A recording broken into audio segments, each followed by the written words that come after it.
Alright, 97.7 Outlaw Radio FM listeners, you already know what time it is. And right here, right now, we actually got the one and only, man. We got two-time Grammy nominated. We got multi-platinum.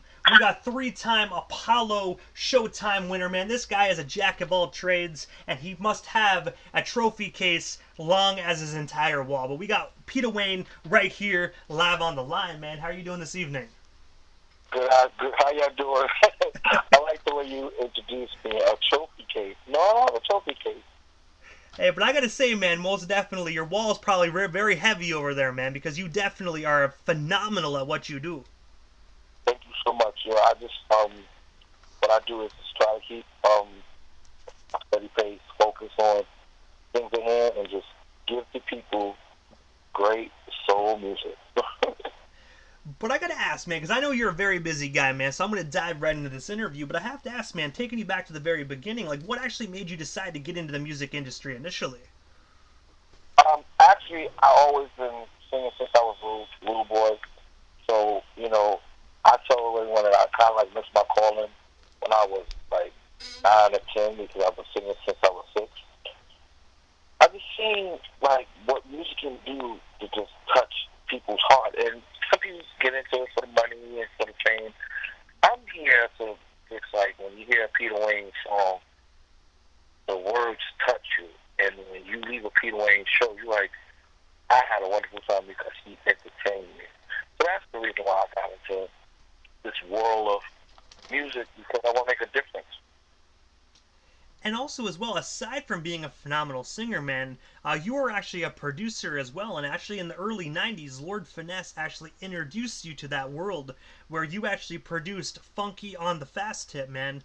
I was wondering, how did yourself and Finesse get connected? And of course, what was it like just working in the studio with him all those years ago? Well, actually, me and Lord Finesse, we grew up together in the same area in the South Bronx. Shout out to Bars Project. So I always wanted to. I was a record collector. Diamond D from Digging in the Crates, Show from Digging in the Crates. They had crates of records. They was like collectors. So I started collecting. I've always been a record collector myself. And what happened was I found this James Brown Can't Stand It 76, and I went to the part. I got that. I paused it out. Young kids don't know about pause tapes. I had a JVC 90-minute cassette tape, JVC hookup.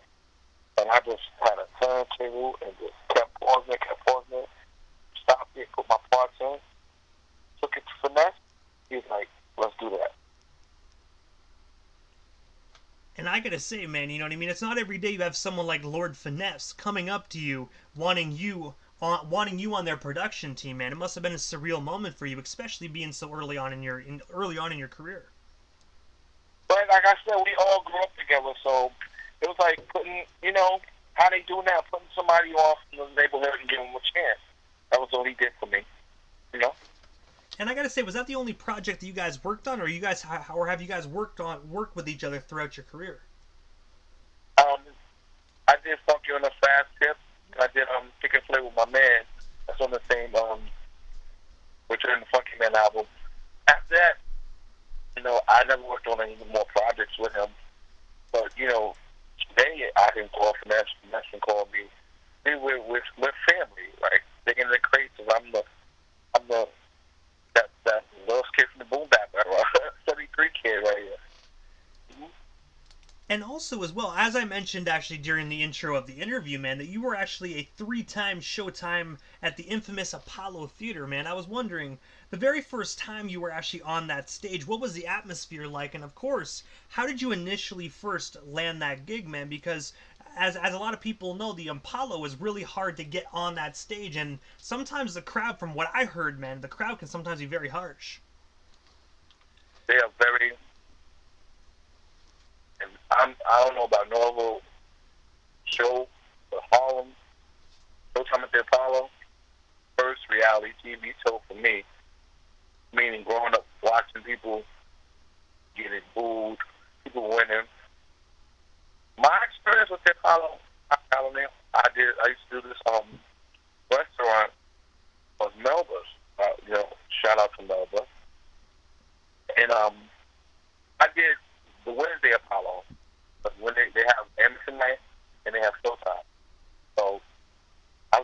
win from amateur night for that following Tuesday.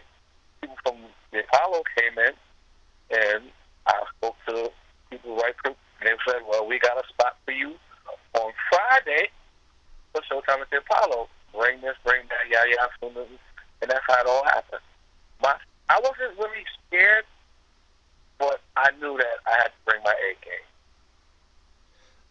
And I gotta say as well, you actually went on to actually get Showtime 2 more times after that, man. You know, so the crowd must definitely loved what you bring to the table to actually get that in the bag 2 more times.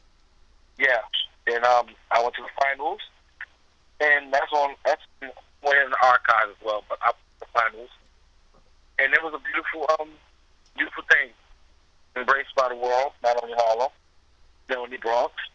It's just a beautiful thing. And the one thing, me personally, I've always wanted to know is the Apollo Theater still open? Because like I obviously I'm in Canada, but I heard people say that it closed down. I heard other people say it's still going. Like, is the Apollo Theater still open to the public, and do they still host shows? Yes, it is. The Apollo Theater is still open. They still have it tonight. Due to COVID, they wasn't having it. I think they started back up. Please, all my supporters in Canada, the world famous Apollo Theater. And also as well, man, you actually performed in the Bahamas with R. Kelly at a Celebration of Love concert, man. I was wondering, how did that opportunity arise for you to actually go out to the Bahamas? And of course, what was it like being on tour with R. Kelly? That was a wonderful experience in my life. In 2013, the great promoter who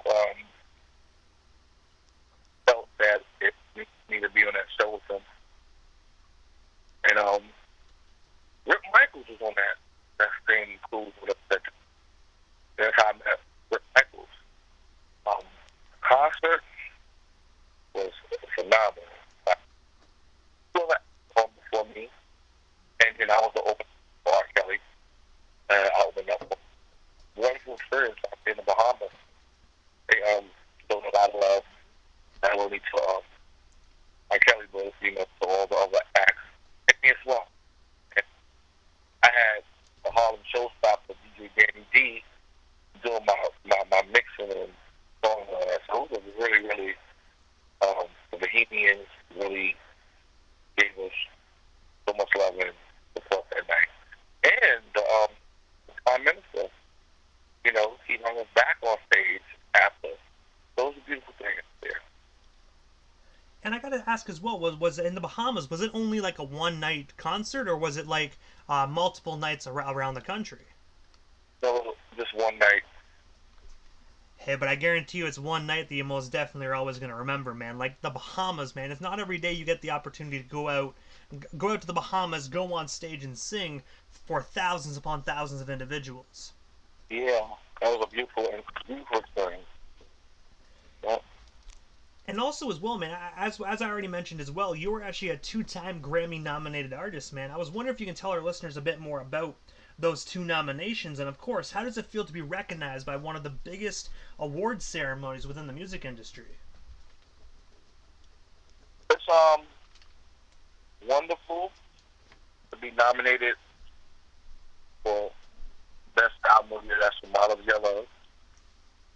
Whitney Houston album was nominated for Best Album of the Year, 2000. And if you know anything about, not saying you, but if anyone knows anything about the Grammy work, if you're nominated, your album's nominated, and anybody who worked on that album is entitled to a Grammy. Well, I was one of the few singers on her album, and that's how I became my first nomination as a nominated artist.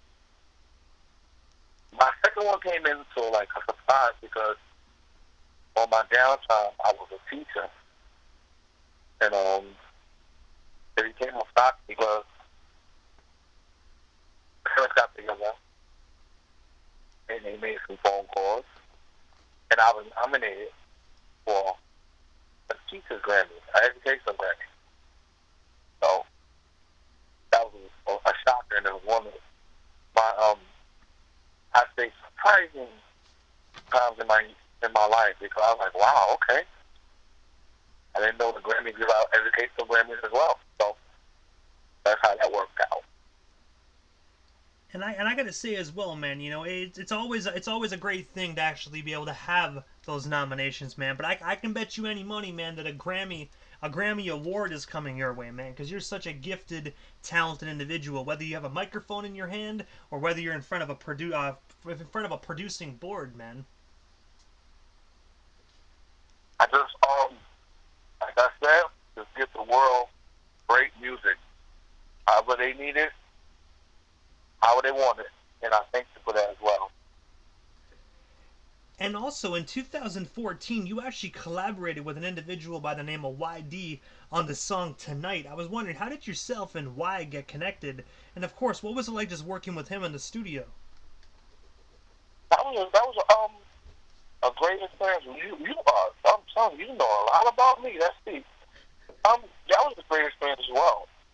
You know, that song, early in my career, like the vibe on it. That was a great working with him. That was good. That was really good. Yeah. And I knew I had to bring up that song, man, because I listened to that song a while back, man, and I find just you guys with both of your styles, man, you guys have such phenomenal chemistry on that joint, man. So I knew I had to bring up that phenomenal song.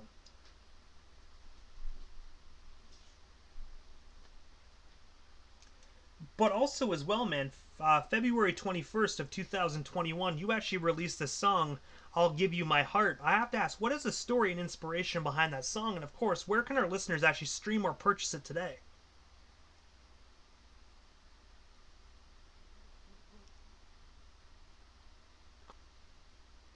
I'll Give You My Heart. I'll Give You My Heart, yeah. It's out on all social media, all download and streaming platforms. I'll Give You My Heart was me stepping out on faith and putting out something different than what I usually do. I produced it, I wrote it, mixed it, sang it. And I gotta say, man, you did a phenomenal job on that song, man. I definitely encourage everybody that is listening, make sure you actually go over and snag yourselves a copy or add it to your favorite Spotify playlist today, man. Phenomenal song. Thank you. And also as well, man, July 18th, so just last month, you actually released your most recent release titled "I Got What You Need," that I'm actually going to be playing immediately after this interview for our live radio station audience. Yes. Man. I Got What You Need is the song says what it is. RFC Fresh, our record label. That song right there. Please get both of them. Get both of them. That's the summer hit right there. I actually got the rap version actually loaded in, and for the listeners that haven't already heard this song, man, what can they expect from it when they do hear it right here coming up next after our interview? Different. Like, I Give You My Heart, I Got What You Need. It's displaying different styles that I can do. But I gotta say though, it's a phenomenal. I obviously listened to it, man, so I know what they're gonna expect here, and it's definitely a phenomenal song. Looking forward for them to hear it. Add it to your Spotify, download it.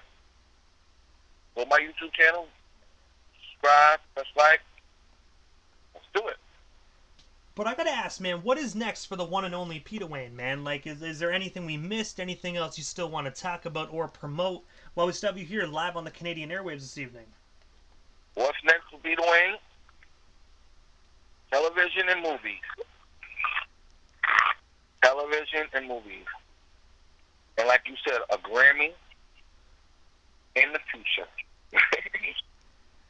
I gotta say, man, when you say television and movies, man, like, do you have an idea of what you actually want to get into? Like, what kind of TV shows do you want to get into? Because I know you're out there in New York, man, so they film a lot of great shows and movies that you could actually just walk on set and hand in a resume to.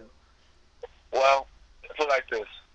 I want to be behind the scenes, in front of the scenes, on the side of the scenes. Television, movies. No Pacific shows. No Pacific movie right now. I'm putting it out there. That's what's going to be next for Pete Wayne.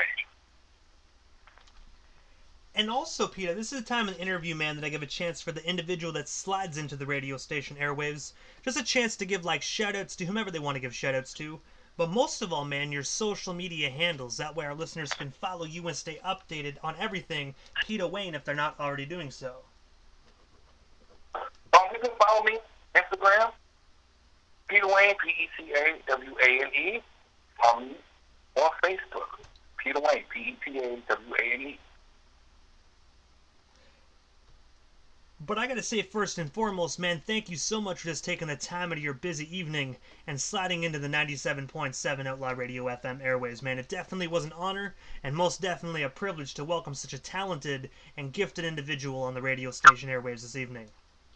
Oh, thank you for having me. To my people in Canada, support me, bring me there. Cause I got what you need.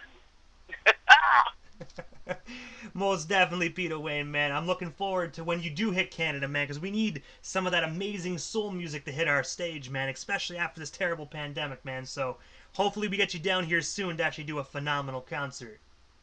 Let's do it. Most definitely, man. Thank you so much again, man, and definitely have yourself a wonderful night out there in New York.